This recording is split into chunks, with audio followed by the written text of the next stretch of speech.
Hello, and thank you for joining me. I hope you're doing well this evening. Now sit back, relax, and let's get into our story.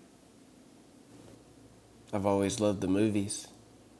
As a film fan, my attention would instantly snap to the TV when I caught a commercial for an upcoming movie. Most of the mindless, overproduced garbage Hollywood churns out is pretty forgettable. So whenever I discovered an indie film with a relatively fresh concept, I was excited to see something different.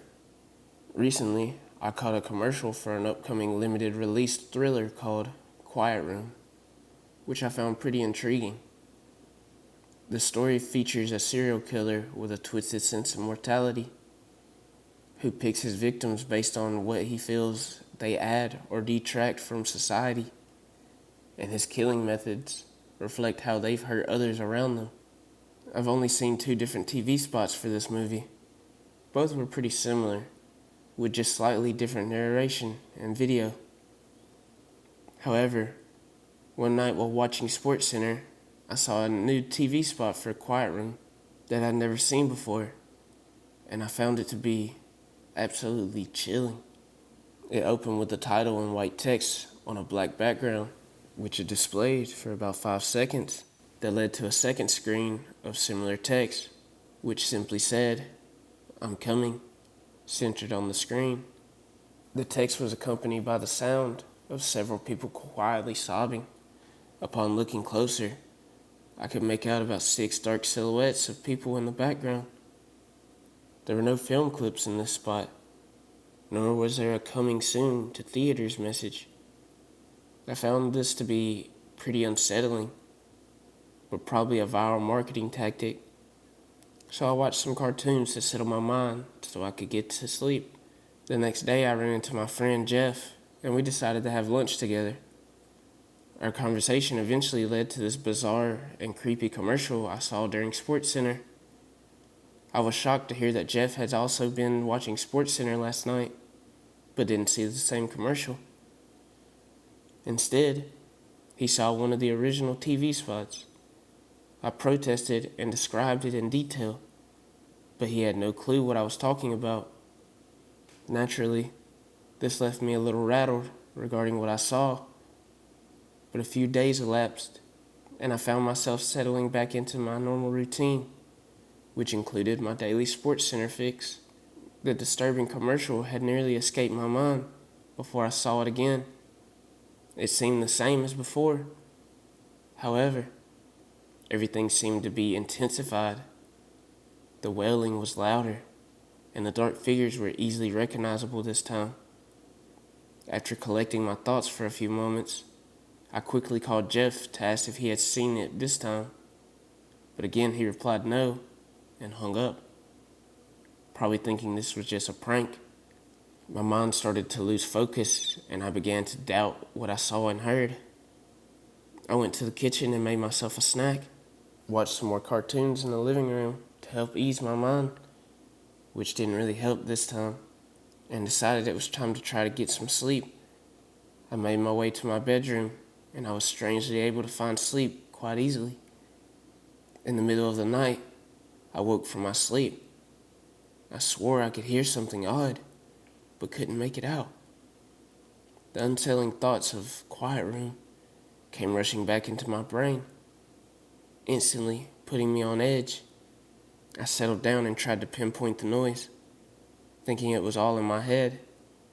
It seemed to be the sound of intense wailing, exactly as I had heard it through the TV. Intense panic set in as I pulled the blanket over my head in an attempt to muffle the sound. But it only grew louder. The sadness of those beings saturated my mind. As I tried to block out these horrible voices, I noticed a shadow pass across my blanket, but I was too afraid to pull back the sheets to see if it was just a bird flying by my window or something sinister lurking inside my room. Suddenly, I felt something cold touch my toes from beneath the blanket. I curled up into the fetal position in my bed, trembling with fear.